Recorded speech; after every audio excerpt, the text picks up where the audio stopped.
یو بادشاه چې هغه د خپل محل چت ته راختلی و. د بادشاه محل چت خواصه یو کور و چې د هغې په چت باندې یوې ښځې کپړې خورولي چې هغه ښځه ډېره زیاته ښایسته وه. د بادشاه ډېره خوښه شوه او بادشاه یو نوکر ته آواز وکړو چې راشه دا ښځه څوک ده. هغه نوکر ورته وویل چې بادشاه سلامت، دا چې ستا کوم نوکر پیروز دی دا د هغه ښځه ده که نه؟ بادشاه چې دا خبره واورېده ډېر حیرانه شو او شپه ورځ بادشاه د دغه ښځې په سوچونو کې و چې زه به څنګه د دې ښځې سره ملاو شم. او بیا د بادشاه ذهن له یو سوچ راغلی او هغه دا و چې تر څو زما دا نوکر پیروز په کور کې وي نو زه هېڅکله د ده ښځې سره نشم ملاوېدی. نو زه به اول دا پیروز چېرته ولیږم او بیا به ورسره زه ملاو شم، د ده کور به خالي شي. او دغه شان بادشاه بیا پیروز ته حکم وکړو چې زه تا یو سلطنت ته لیږمه په دوره باندې، تا له زه یو خط در کومه دا به د هغه سلطنت بادشاه ته په حواله کړي او د هغې چې تا له څه جواب درکړي واپسي نو هغه به در سره راوړي ماله. پیروز هم نوکر و انکار یې نشو کولی او د بادشاه خبره یې ومنله چې صحیح د بادشاه. او د بادشاه نه یې خط راواغستو او کور ته راغلی او ښځې ته یې ټوله قصه وکړله چې بیا پیروز د تلو دپاره تیاری شروع کړو او روان شو.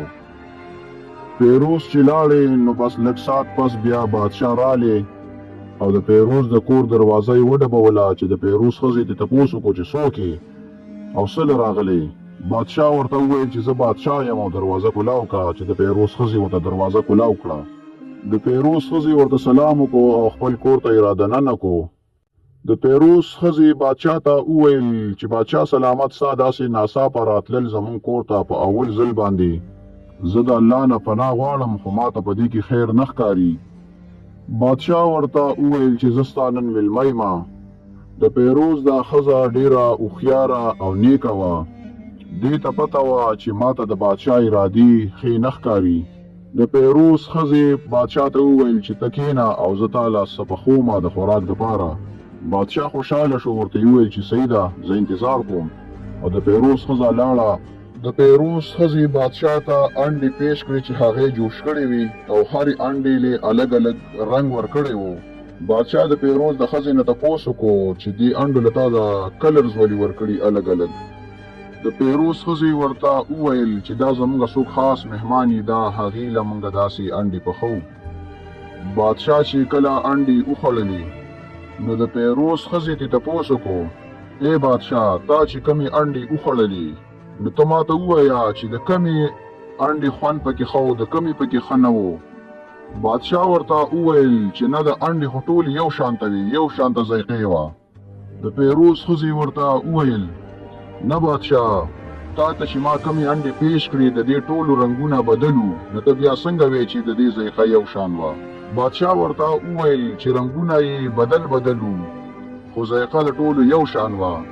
چې د پیروز ښځې ورته بیا په سخته لهجه کې بادشاه ته وویل چې ای بادشاه ته چې نن زما کور ته په څه سوچ باندې راغلی یې نو هغه ما ته پته ده، خو دومره واوره تا چې دا کمې انډې وخوړلې نو همدغه شانته کې رنګونه بدل وي خو مزه یې یو شان وي. بادشاه چې دا خبره واورېده هغه له پې غوسه ورغله، ورته یې وویل چې تا ته پته نشته چې زه د یو غټ سلطنت بادشاه یم او زه چې څه مو غواړم هغه کولی شم.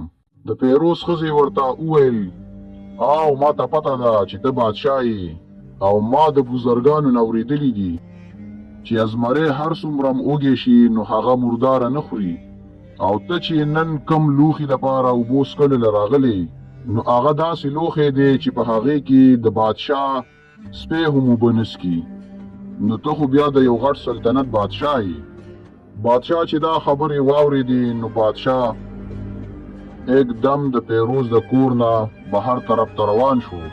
بادشاه چې لاړو نو د بادشاه نه یو رومیال د پیروز په کور کې پاتې شو او پیروز نیمې لارې ته رسېدلی و چې هغه ته رایاد شو چې زما نه خو د بادشاه هغه خط په کور کې پاتې شوی چې پیروز بیا را واپس شو خپل کور طرف ته.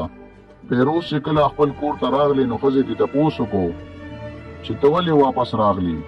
پیروز ورته وویل چې زما نه د بادشاه هغه خط دلته پاتې شوی کوم چې ما له راکړی چې دا به هلته بل بادشاه ته ورکړي. پیروز هغه خط کتو چې د بادشاه په هغه رومیال باندې نظر ولګېدو کم چې د ده په کور کې پاتې شوی و. پیروز چې دغه رومیال ولیدو نو ډېر زیات خفه شو، خو هغه ښځه یې په ځان باندې پوهه نه کړه او هغه خط یې راواغست او ولاړو. او پیروز دا سوچ کوو چې ښه بادشاه زه د دې د وجې نه بل سلطنت ته لیږلمه چې ما ته موقع میلاو شي او دا زما کور ته راشي.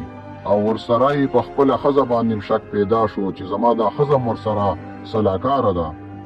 پیروز چې کله هغه بل ملک ته لاړې او د هغې نه واپس کور ته راغلې، نو د پیروز چې کومه مینه او محبت او د خپلې ښځې سره هغه به یې ورسره نه کوو.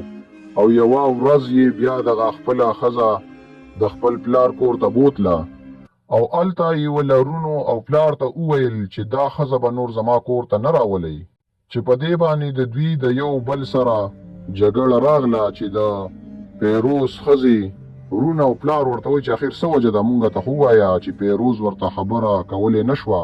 او دغه شانته کې بیا د پیروز د ښځې چې کوم ورونه او پلارو هغوی دغه خبره قاضي له ویوړه.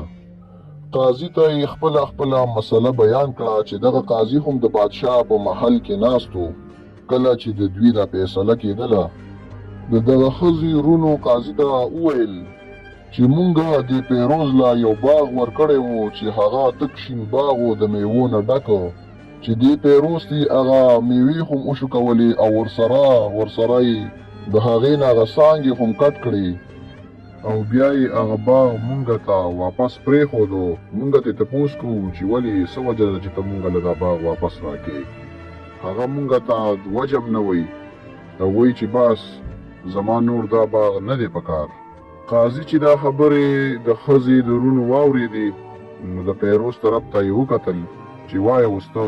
پیروز ورته وویل چې قاضي صاحب، دوی چې ما ته کوم باغ په څنګه حالت کې په حواله کړی و، نو ما ورته هم د هغې نه په ښه حالت کې هغه باغ واپس کو. چې بیا قاضي د ښځې ورونو طرف ته وکتل او د ښځو ورونو وویل چې یو قاضي صاحب بلکل همداسې دی صحیح وایي، ده چې مونږ ته خپل کوم باغ واپس کو نو هغه د مخکې حالت نه ډېر ښه حالت کې دی، خو مونږ د ده نه صرف دا تپوس کوو چې آخر دا ولې دا باغ نور د ځان سره نه ساتي. قاضي د پیروز نه تپوس وکړو چې وایه څه وجه ده چې ته دا باغ دوی ته واپس کې. پیروز قاضي له جواب ورکړو زه دا باغ د نفرت او د ناخوښې د وجې نه واپس کوم، خو زه یو ورځ د خپل باغ ته چکر دپاره ورغلم چې په هغې کې ما د ازمري د پنجو نشانونه ولیدل.